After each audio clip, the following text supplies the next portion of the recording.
मंगोलों की पराजय के कारण। तो मंगोलों की पराजय की मतलब क्या क्या कारण रहे ये हम अभी पढ़ेंगे। Cause of unsuccess of Mongol.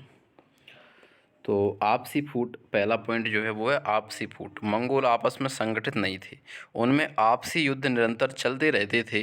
Mongol नेता दाऊद ने मध्य एशिया में ही लगभग 40 युद्ध लड़े। यही कारण है कि वह भारत में सफल नहीं हो सके। उनकी सारी शक्ति आपसी लड़ाइयों में ही व्यय होती गई। मतलब ये है कि देखो, जब भी कुछ होता है, जैसे आंतरिक द्वंद्व जब चलता है किसी सेना के अंदर, किसी बटालियन के अंदर या किसी टीम के अंदर, तो क्या होता है, वो टीम उतनी स्ट्रांग नहीं होती है, उतनी मजबूत वो नहीं हो पाती है। ऐसे ही ये जो मंगोल थे, इनमें भी क्या आपस में बहुत ज़्यादा फूट थी, है ना। उन्होंने जैसे ये बताया कि मध्य एशिया में दाऊद जो उनका लीडर था, उसने ही क्या 40 युद्ध तो वहीं लड़े, है ना, अपने आपसी युद्ध ही चलते रहे।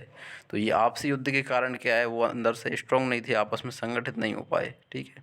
दूसरा पॉइंट क्या है, युद्ध में परिवार को साथ रखना। मंगोल जब भारत पर आक्रमण करते थे, तब वे अपने परिवार को भी साथ में लेकर आते थे। अपने स्त्री और बच्चों को साथ रखने के कारण एक तो उन्हें खान पान की सामग्री अधिक ढोना पड़ती थी और उनकी बहुत सी शक्ति इसी में व्यय हो जाती थी। दूसरे, उनकी रणनीति पर गलत असर पड़ता था। शाही सैनिक उनके स्त्री और बच्चों को पकड़कर कैद कर लेते थे और उनकी हत्या कर देते थे। इससे सैनिकों पर आतंक छा जाता था। यह उनकी पराजय का एक महत्वपूर्ण कारण बन गया था।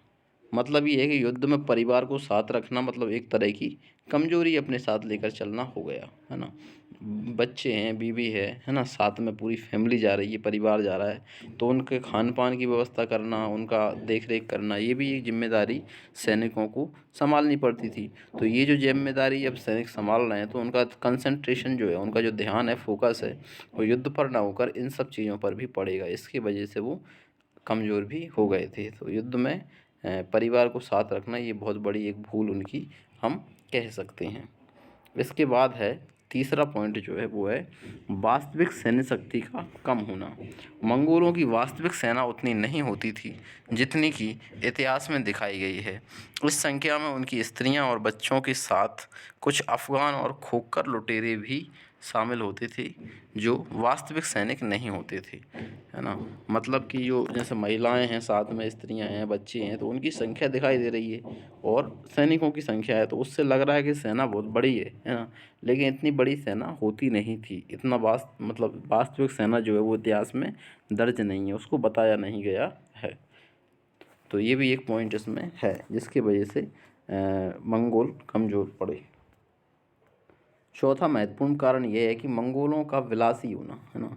मंगोल क्या थे, विलासी थे। मंगोल सैनिक अत्यधिक लूट से प्राप्त धन के कारण धीरे धीरे विलासिता प्रवृत्ति के हो गए थे।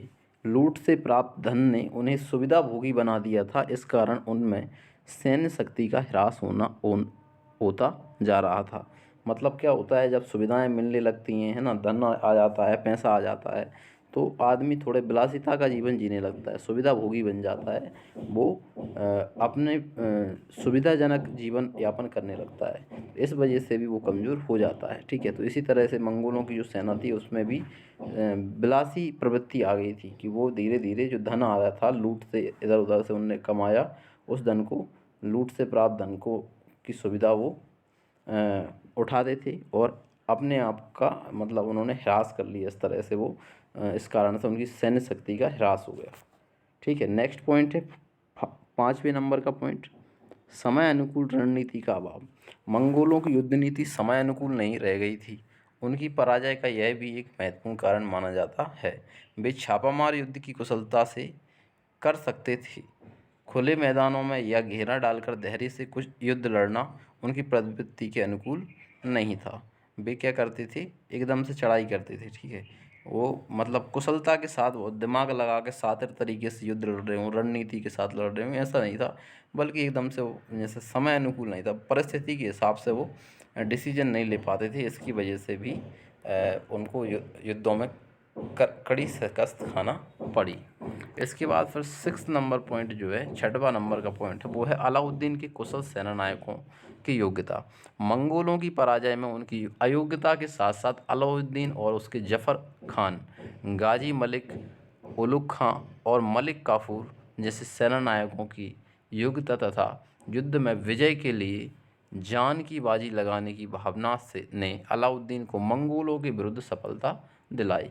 मतलब अलाउद्दीन के जो सेनानायक थे, उनकी योग्यता के आगे मंगोलों की सेना टिक नहीं सकी, है ना। मंगोलों की जो सेना थी वो अयोग्य थी। मंगोलों की अयोग्यता भी उनके पराजय का एक कारण बनी।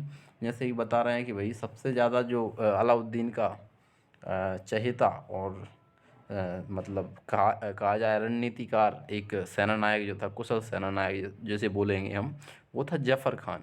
फिर गाजी मलिक, है ना, उलुग खां और मलिक काफूर। तो ये बहुत ही कुशल सेनानायक हुए जिन्होंने अपनी जान की बाजी लगाकर भी अलाउद्दीन को विजय दिलाई।